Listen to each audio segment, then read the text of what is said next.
encourage non-filers to sign up for the largest child tax credit in history. The American Rescue Plan increased the child tax credit to $3,000 for families whose children are between 6 and 17 years old, and $3,600 for families with children under 6 years old, and allows half of that tax credit to be paid to families in advance through a monthly check or direct deposit. So starting on July 15th, almost all families who have filed taxes in the last 2 years will receive this monthly payment automatically. This means most families with 2 young children would receive a monthly payment of $600 starting in July. But we want to make sure that everybody who's eligible signs up. Hence, we've launched a website, childtaxcredit.gov, very easy to remember. And if anybody is not sure, maybe they haven't filed taxes because they're not required to, they can go there and learn if they're eligible for this incredible benefit. Second, today the United States, in coordination with our allies and partners in Canada, the European Union, and the United Kingdom, has taken a number of actions to impose costs on the Lukashenko regime in Belarus for a variety of egregious acts. Last month, we said we would develop a list of targeted actions against key members of the Lukashenko regime associated with ongoing abuses of human rights and corruption, the falsification of the 2020 election, and the forced diversion of the Ryanair flight. Today, we are following through and holding the regime accountable. So earlier today, the Department of State and the Department of Treasury designated 62 Belarusian individuals and 5 entities in response to continuing repression in Belarus. And importantly, we did this alongside our partners and allies, and with these coordinated actions on both sides of the Atlantic, we are demonstrating our deep and shared concern regarding the Lukashenko regime's activities.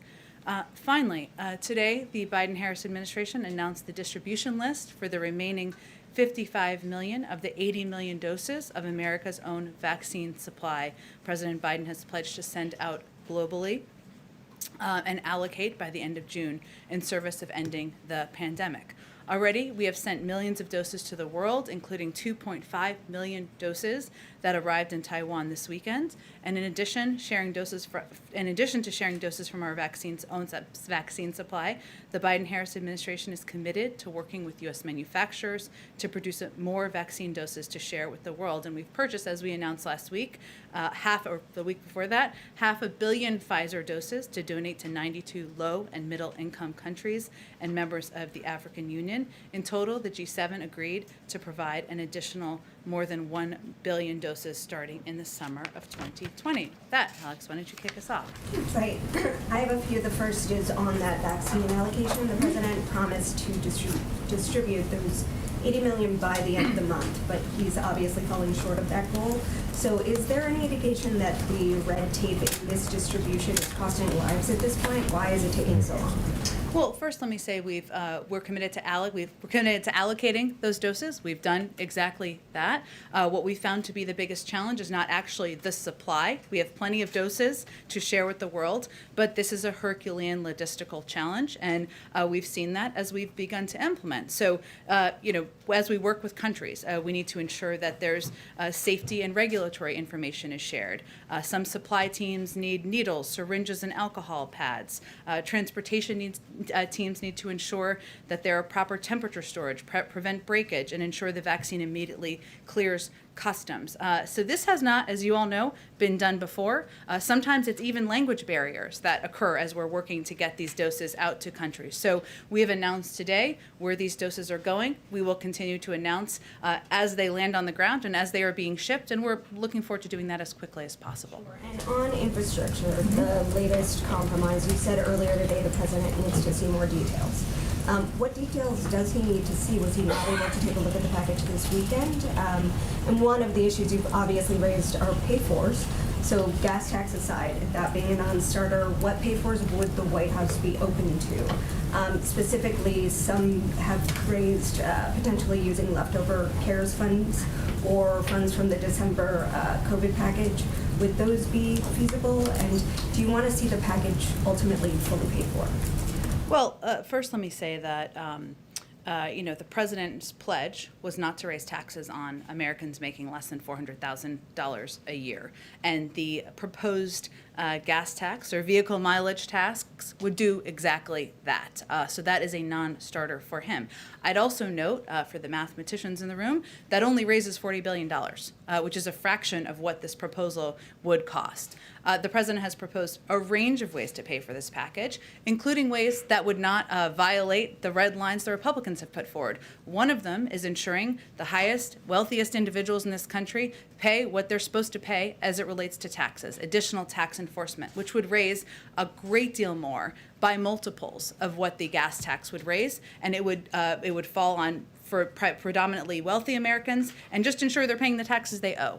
So that is an area where we feel there should be an opportunity to move forward. And as it relates to details, of course there needs to be ongoing discussion. There will be over the coming days. Rapidly, I expect to have conversations this afternoon, tomorrow. We'll read those out as those happen, provide information to all of you, and we're eager to get those continued. Is the White House open to using those leftover funds to fund the ultimate bill?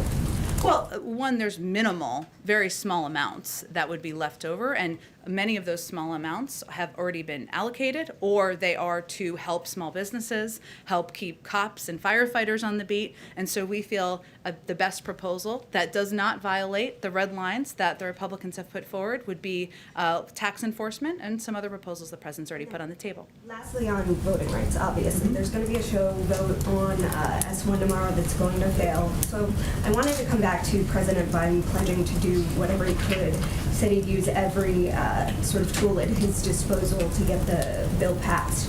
What has he done to get that bill passed, considering this vote is going to fail? And since he has pledged that, is it time for him to start calling again for filibuster reform more loudly? That's a tool at his disposal he has not yet really pushed for. Well, first, let me just give you a sense of how we see this and how the president sees it. It's a step forward. We don't expect there to be a magical 10 votes. I'm not suggesting that. But just 2 weeks ago, there were questions about whether Democrats would be aligned. We certainly hope that will be the case tomorrow. It's important to remember that this has been a 60-year battle to make voting more accessible, more available to Americans across the country. And our effort, the president's effort to continue that fight doesn't stop tomorrow at all. This will be a fight of his presidency. In terms of the steps he's taken, he's had conversations, obviously, with members about supporting this legislation, including Senator Manchin, as you all know, over the last couple of weeks. And he will continue to advocate. He's also asked his vice president, or agreed with his vice president, that she will be in charge of this effort moving forward. It doesn't stop. This is an important piece of it, the federal legislation, more work to be done, but it doesn't stop with that. There's work to do in the states. There's work to do with voting groups. There's work to do to empower and engage legislatures, and that's something that will also be part of her effort. And as it relates to the filibuster, I don't think you have to take it from us. That would be Congress moving forward or making a decision. If the vote is unsuccessful tomorrow, we suspect it will prompt a new conversation about the path forward, and we'll see where that goes. Go ahead. Following up on infrastructure, Senator Portman said over the weekend that he thought that dropping the gas tax and this fee on electric vehicles could be something that they could do so long as the president puts forward ideas that do not include raising any taxes. Is that a potential compromise that seems feasible?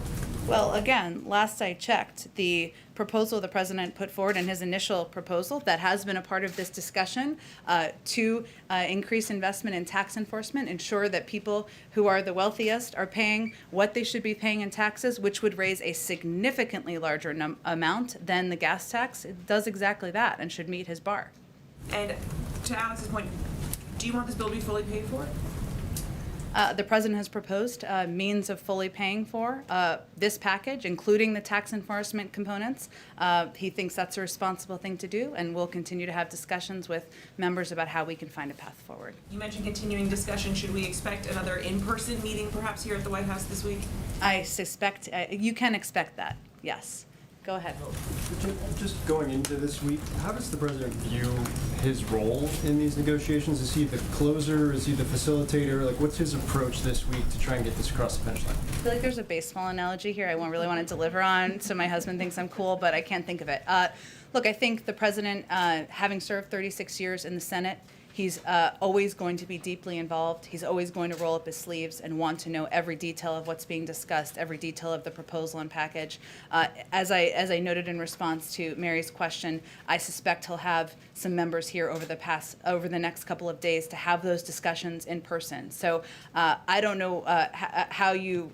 I will leave it to all of you to characterize or give a label for that, but he's ready to roll up his sleeves. Ready. The door to the Oval Office is always open, and he'll be deeply involved and engaged in these negotiations over the coming days. And some progressives have made the ask that if you're going to move forward with this bipartisan package, moderate senators commit to them to supporting the reconciliation piece of this as well, the second track, if you will. Will the president also seek that commitment from the moderates if they do move forward on a bipartisan piece of legislation?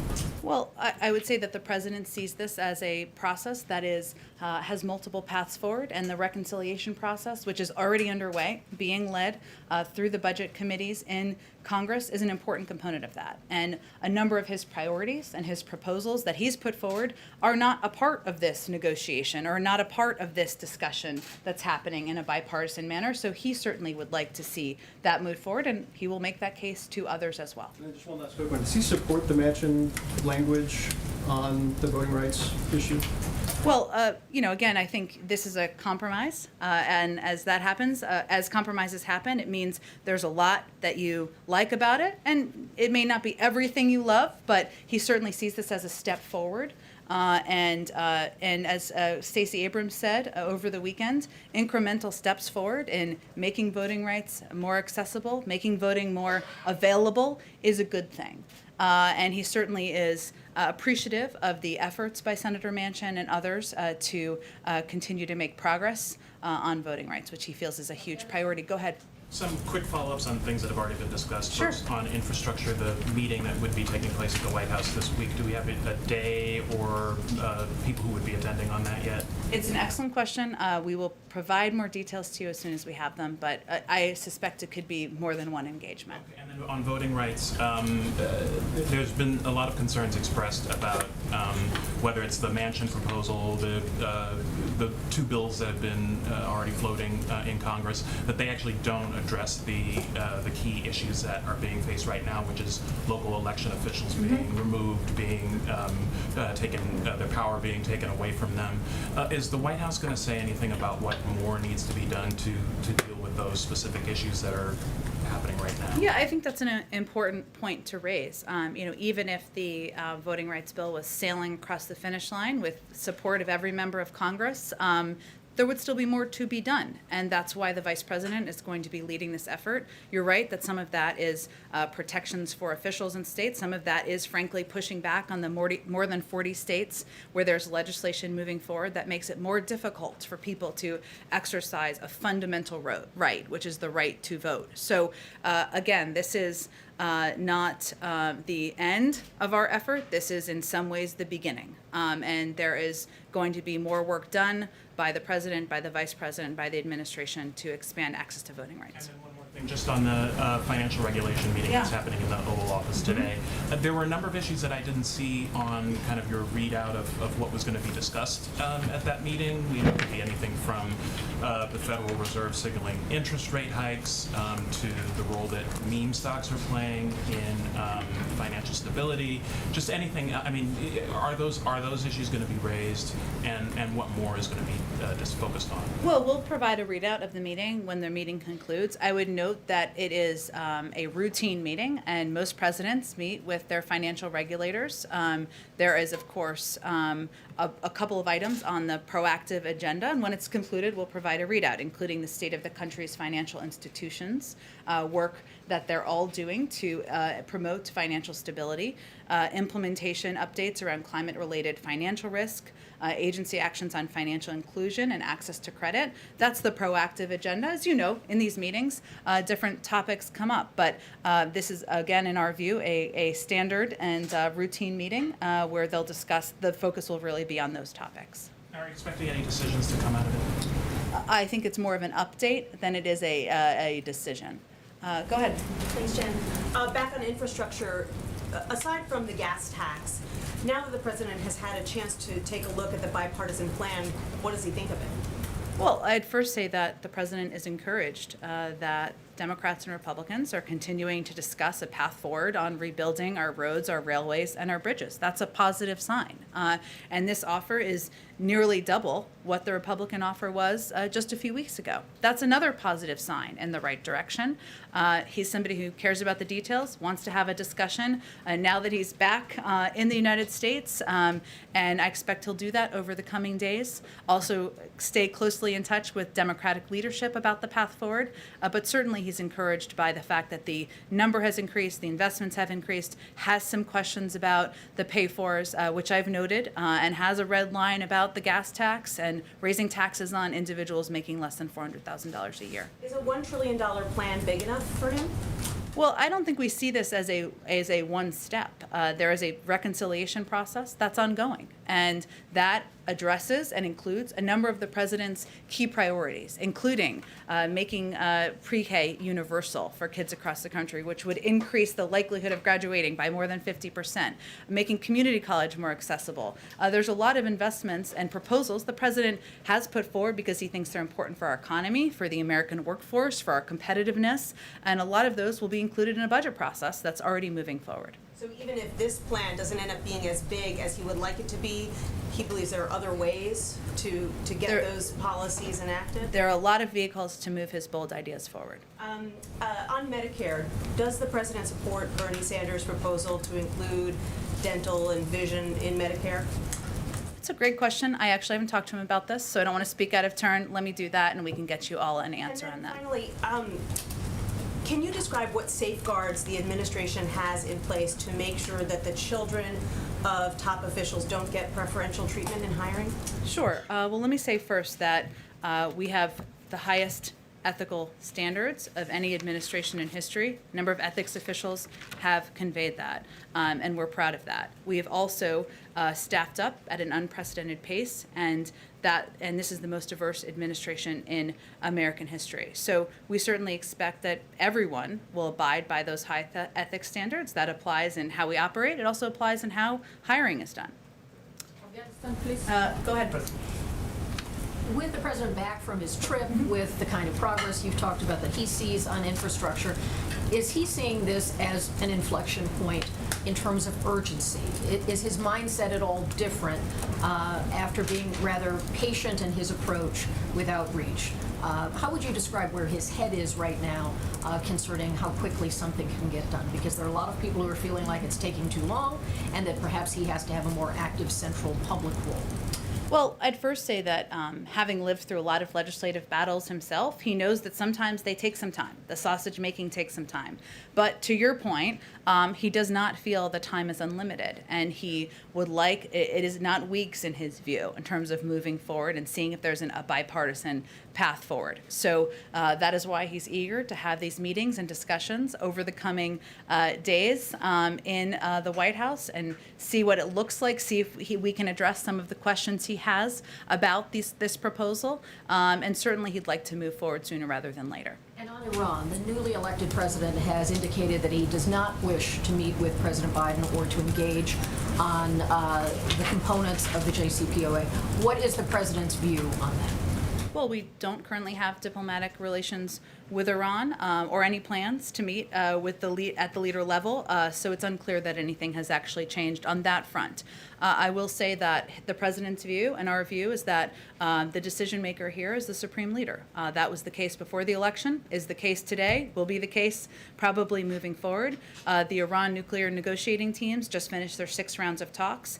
They have not yet announced the 7th round, but as is typical, they're back consulting with capitals, and we're looking forward to seeing where that goes moving forward. Go ahead, Peter. Thank you, Jen. On COVID-19 origins, Jake Sullivan said this week that if China does not let investigators probing the COVID origins in, they're going to face isolation in the international community. So what is an example of something that the White House thinks China would care about being isolated from? Well, I would say that, as you know from covering the trip, last week there was a great deal of calibration around in the global community among the world's largest democracies, the world's most important security partners, about how we were going to work together to address the rising economic power of China and concerns where we have concerns, which the lack of transparency is certainly one of them. So I think what the president and what Jake Sullivan were referring to is the global community has taken notice. We're going to work together to exercise the necessary pressure on China to be a participant and to provide transparent data and access in this case. And China wants to have a role in the global community and global conversations, and certainly they would take note of that. And so the White House's position would be that isolation from the international community is more of a deterrent than, say, sanctions and threatening sanctions or some other form of punishment.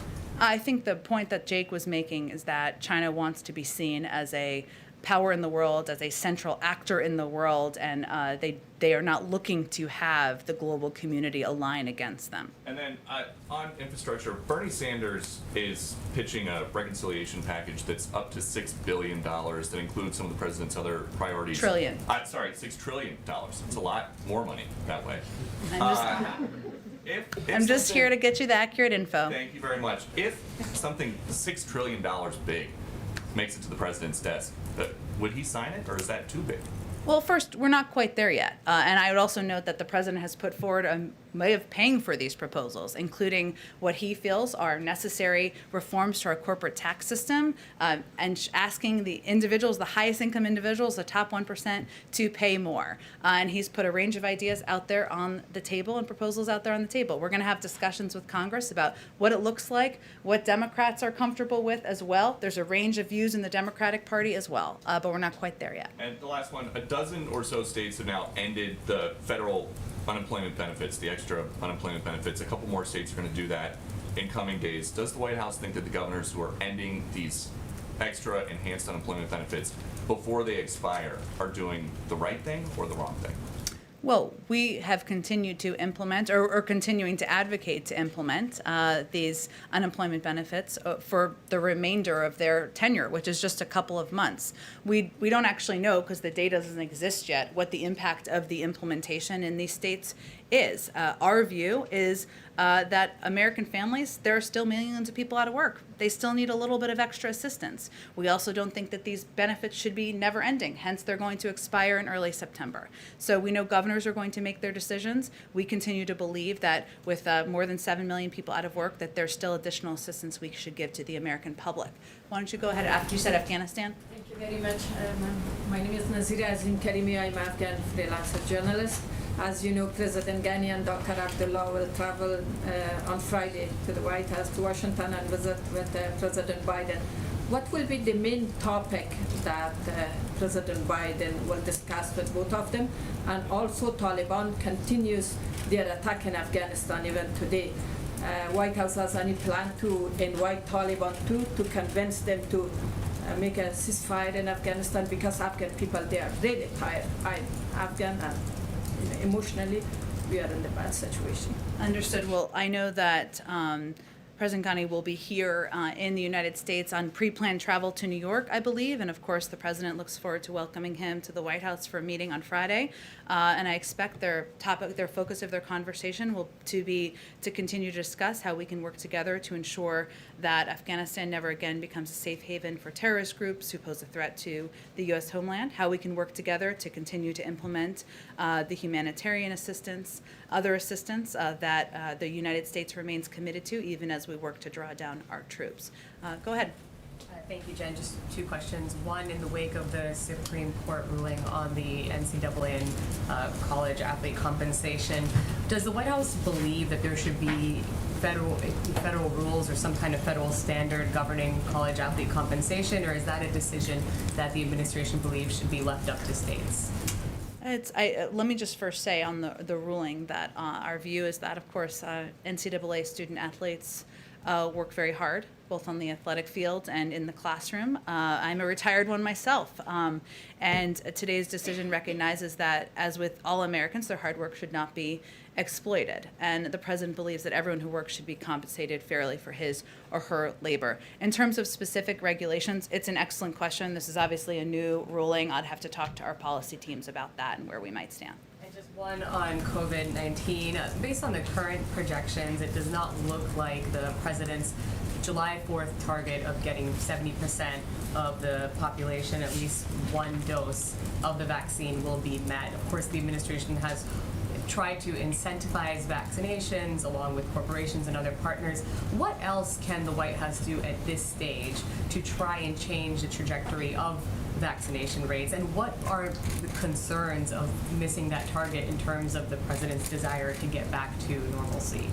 Well, first let me say we've made tremendous progress in our vaccination efforts to date, and the ultimate goal has been to get America back to normal, as you said, and we're looking forward to doing that even here at the White House. As you know, we've invited over 1,000 essential workers and military families to join the president on the South Lawn, and many more with fireworks on the Mall.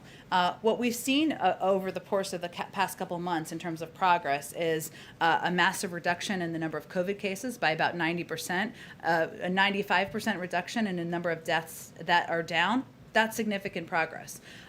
We set this bold, ambitious goal because we wanted to continue to make progress, and we're doing exactly that. We've seen 16 states meet it. What we've seen as we've dug into the data is that there is a big gap between individuals 25 and over and 18 to 25. 18 to under 25. That means that's an area we need to continue to work on. Now, regardless, even if we even if we do sail past the 70% goal, we're still going to be vaccinating people on July 5th, on July 7th, on July 10th.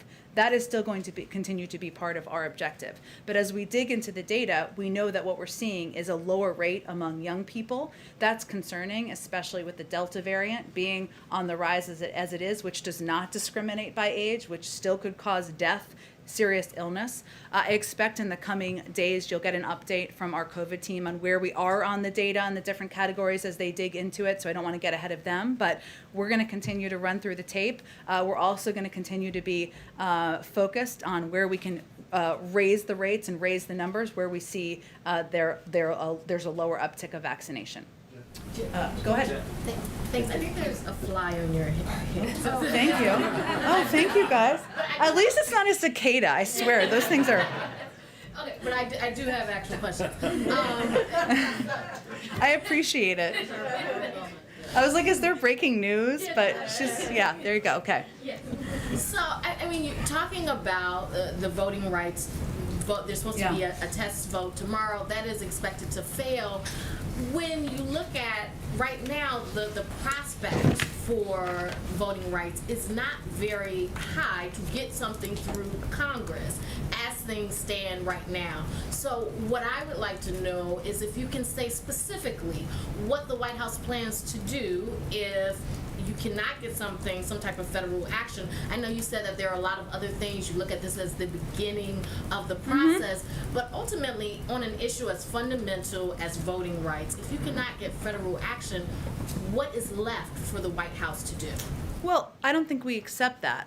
The point I'm making is that it's also state action. It's also, frankly, action that's been happening from the Department of Justice, including increased funding and increased implementation across the country, which is something that the President and the Attorney General have both emphasized as a priority, and we've made some specific announcements about. So, look, I think as we look to tomorrow, what's clear and what we're measuring, I think, is the Democratic Party united? We weren't as of a couple of weeks ago. That's a step forward. If and when, and as I will acknowledge, we don't expect there to be a magical 10 or more Republican votes. They've been clear the Republican Party and Republicans in the Senate. They do not want to make it easier to vote. They do not want to make it more accessible for Americans to vote. Well, where do we go from there? That is a conversation we're going to have with leaders in Congress, with Democrats, with a range of members who also want to see advances on voting rights. And I expect the president will engage with Senator Schumer and others on the path forward. When you talk about a conversation, that means a conversation on the filibuster, I would think, because like you said, there's not the 10 votes in the Senate. And that being the case, what do you expect that conversation to look like? Are you having conversations with Senator Manchin and others about possibly making changes to the filibuster, at least when it comes to voting rights, if anything is going to get done in Congress?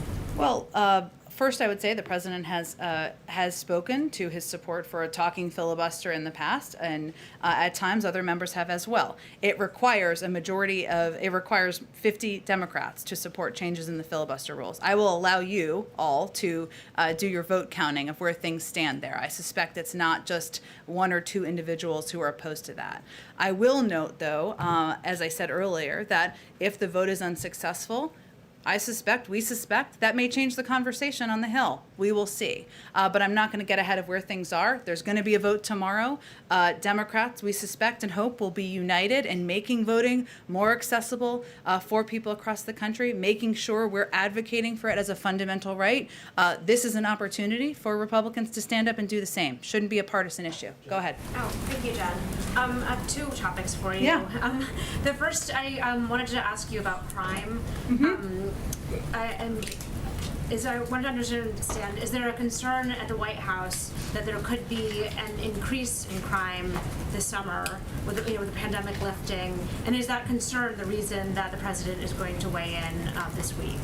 No, the reason is that there's been actually a rise in crime over the last 5 years, but really the last 18 months. And so it's an opportunity for the president to speak to what he's going to do to help address that. And as we've seen around the country, it is a concern of many Americans, Republicans, but also Democrats too, not necessarily through a partisan lens. It was something that President felt it was appropriate to speak to and tell the American people what he's doing to help address. Would he be approaching this a little differently than he did perhaps in '94 when there was another crime wave that Democrats responded to? I mean, can you talk to how his approach might change?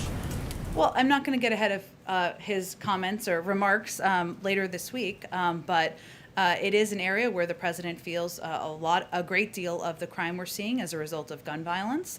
You can expect he'll speak to that and his commitment to continuing to address gun violence and gun safety in the country. And certainly a long time has passed since the crime bill in '94. He's spoken himself to differences, things he would stand by, things he might do differently. But I wouldn't see this as a response to that as much as a conveying to the American people what he's going to do now to help address the rising crime we've seen over the last year and a half. And I just wanted to follow up on Phil's question from earlier about the Manchin compromise that had been floated. Just if you could talk specifically about his idea, or if you could speak specifically to the administration's position on allowing or requiring some form of voting ID when people go to the polls.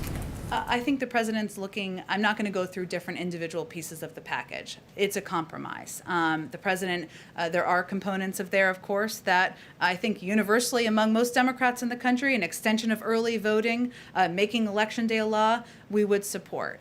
This is a step forward, should be seen as an incremental step forward. We'll see what's the next step in Congress. Jen? Go ahead. Jen, thank you. A quick one on immigration and then another topic. There's been reports, Axios is reporting that the White House is eyeing the end of July for potential timeline to lift Title 42 at the border. CDC is also referring to White House on this. Does the White House see that as a realistic timeline for potentially lifting Title 42? Would we be at a place where vaccines are continuing to be distributed and it would be safe enough to lift that policy? Well, I don't have any new policy to announce when it comes to Title 42. there's been no change. We're not, of course, going to get ahead of the CDC decision, the process involved in that, which you just touched on a lot of those components, but we would let them pursue that process. Would the White House prefer to allow the outcome of that policy be dictated by the current litigation that the ACLU is pursuing, or would the administration unilaterally make a decision on that policy? There's a policy process that's ongoing that's unrelated to the litigation. And in terms of the president's trip later on this week to North Carolina, the White House, the administration said early on that when it came to vaccine hesitancy, a big part of the strategy was relying on local physicians, local governments as well to kind of take that on. There's the vice president took a trip recently, and the first lady's taking a trip, now the president taking a trip. Does this mark kind of a shift in strategy when it comes to combating vaccine hesitancy, and when it comes to that specific demographic you described, younger people? Yeah. What really do you do to convince those people to take vaccines at that point? Well, first I would say no. Where we've invested our funding is in empowering local trusted voices, whether they're doctors or clergy or civic leaders. That continues to be the case.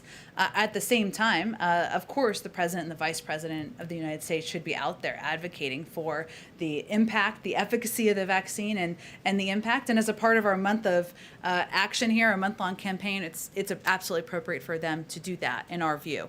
As it relates to young people, I think we'll use some of the same tactics we've deployed with a range of communities, right? Which is trusted voices, which is ensuring, if a college roommate or a former college classmate got the vaccine and now can go out and feel safe going out to restaurants and concerts, that's pretty effective.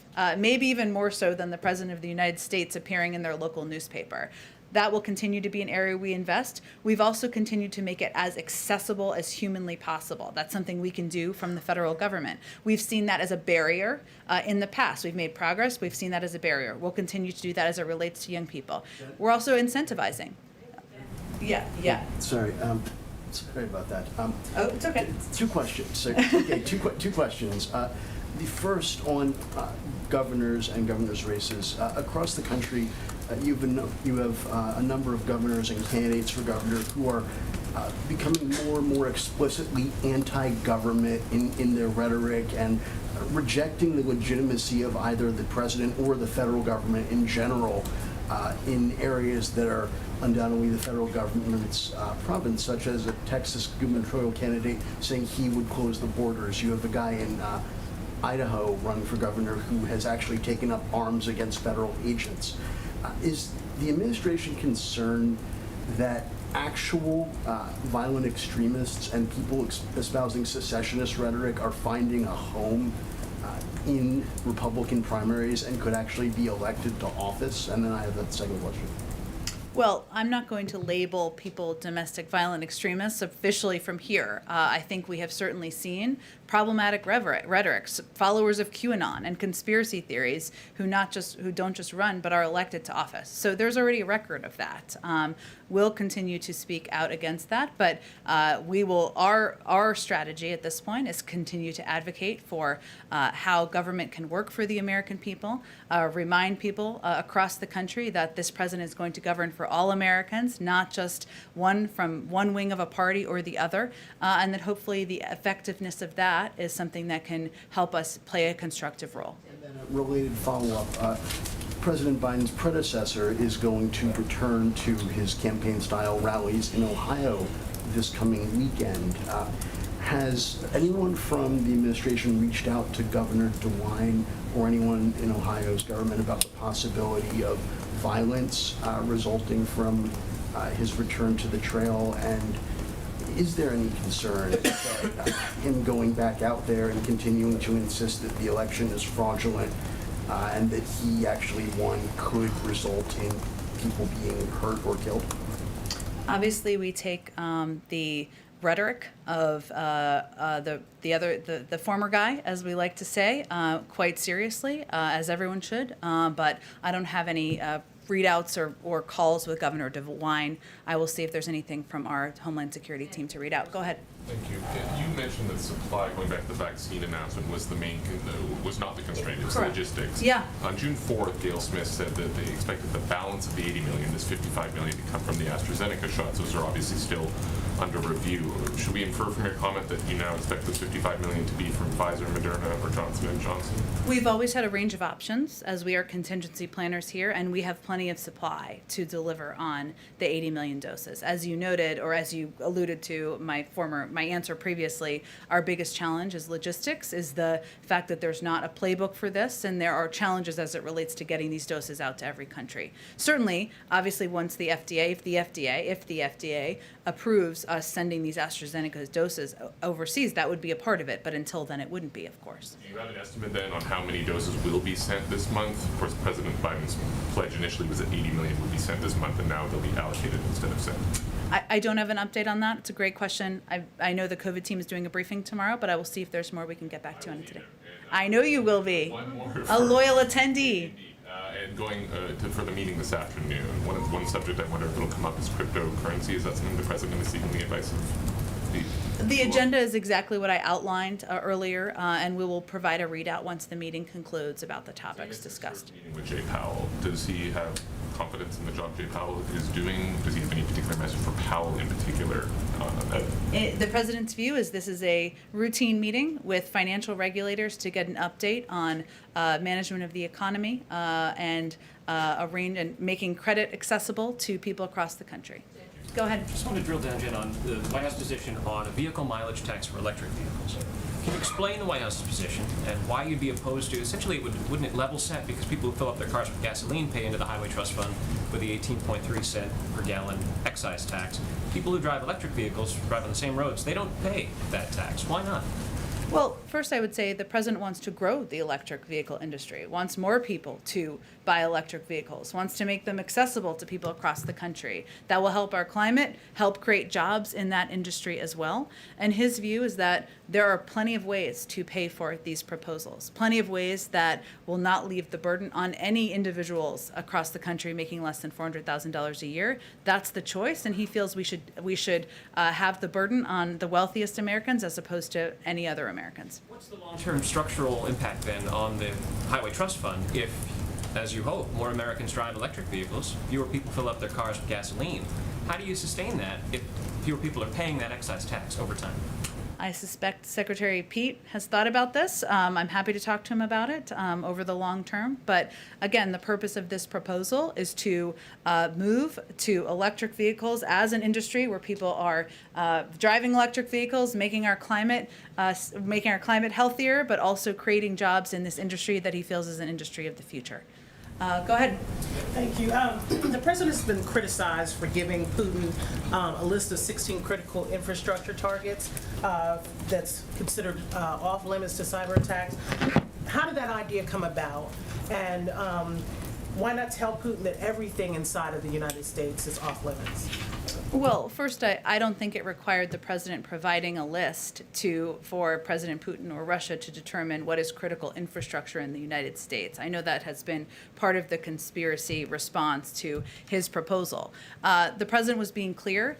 These are areas where we will be watching and we will reserve the option of consequences. That was the message he was sending during that meeting, and that's why he put forward those specific examples. Why didn't he give Putin a list of targets inside of Russia that the United States would target if another cyber attack does take place in the United States? Because we don't preview our punches. Go ahead. One last question. Go ahead. One last question. Oh, go. One last question. Sure. Does the president believe that a 15-week-old unborn baby is a human being? Are you asking me if the president supports a woman's right to choose? He does. Go ahead. Jen, another question actually on the summit last week with Putin. A State Department official after the summit said that the Havana syndrome, these anomalous health incidents among U.S. personnel, had come up. It was referenced. Who referenced it to who? I don't have any more specifics from that meeting to read out for you.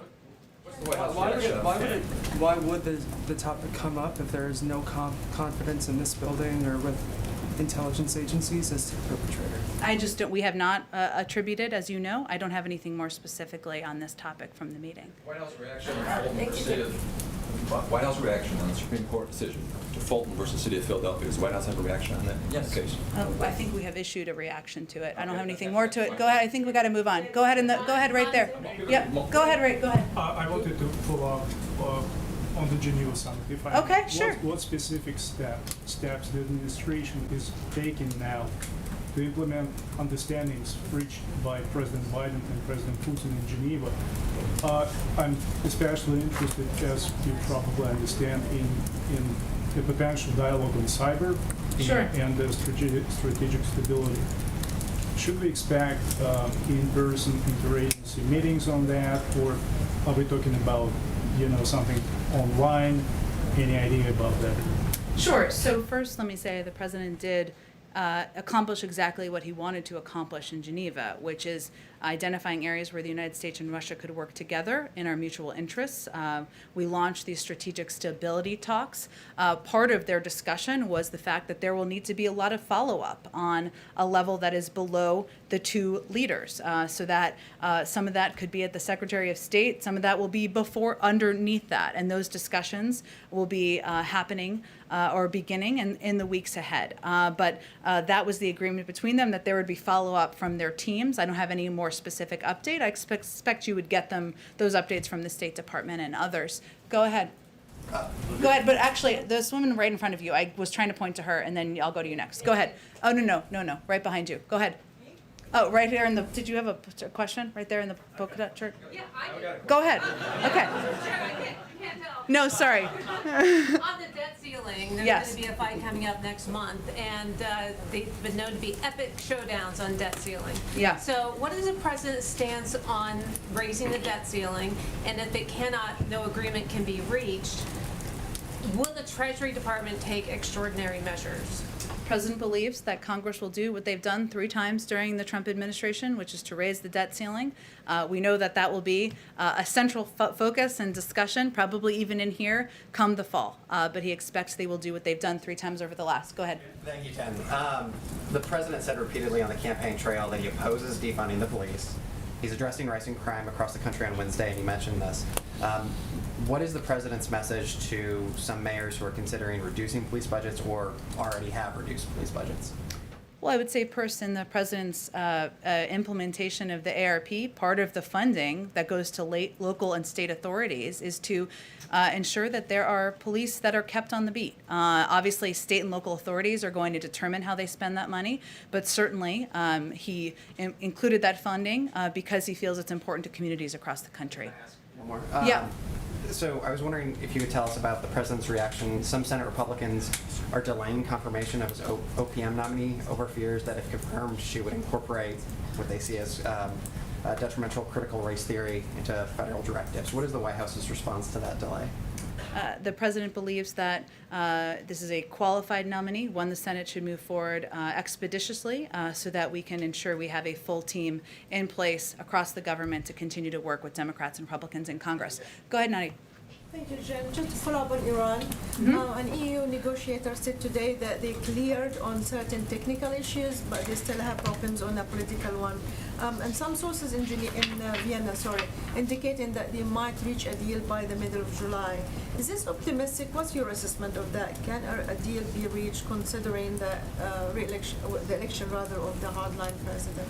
Well, again, I don't have a new deadline to set here. As you know, because you follow this closely, they just finished their 6th round. It's natural that they would be returning to capitals, the negotiators, to consult with their capitals and leaders in their capitals. That's happening now. Our view is that there is a decision maker here and that has not changed, and it is the supreme leader. So we are going to continue to work to move these diplomatic negotiations forward because it's in the interest of the United States and the interest of our national security. But I don't have a new timeline to set for you. But that he's been the decision maker before the election, after the election, and even after an inauguration. Go ahead. Thank you.